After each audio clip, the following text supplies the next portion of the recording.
בתחום הכדורגל, השנה עלינו מימי הילדים כמעט ל-200, כולל 3 קבוצות ליגה תחרותיות. בהמשך אנחנו שואפים ורוצים גם לשקם את המגרשים בכפר אוריה ותל שחר, וכמובן בניית האצטדיון שתתחיל בקרוב בקיבוץ אורה.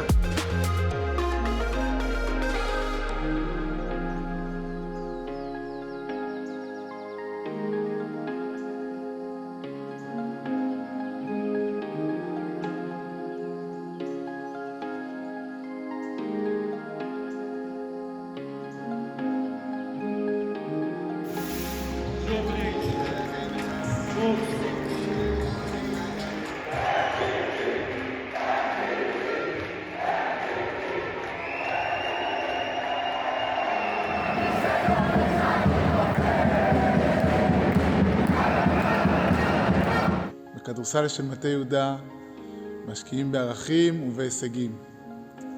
השנה הגענו ל-16 האחרונות בכיתות ח' וט' ולקחנו אליפות היסטורית בליגה לנוער ארצית, ועלינו בפעם הראשונה לליגה של הנוער לאומית.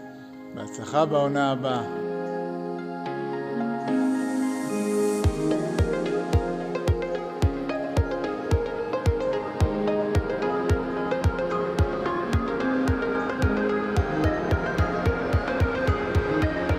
ענף הטיפוס במטה יהודה ממשיך לצמוח ולהתפתח, וקהילת המטפסים הולכת ומתרחבת.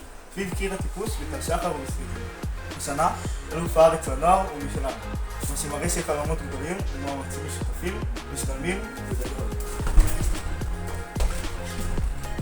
טפסו איתנו לפסגה!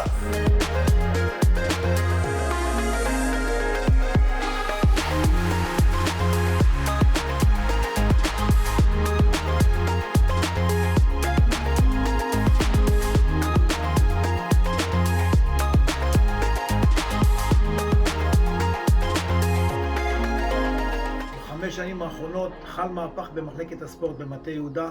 הצטרפו ילדים, ילדות, נערים, נערות, נשים, גברים. הוספנו עוד ענפים, והזדמנות טובה להגיד תודה לצוות המאמנים, המאמנות, רכזים, רכזות. תודה ענקית לעובדי המועצה ששותפים להצלחה שלנו. שיהיה לנו חופש נעים.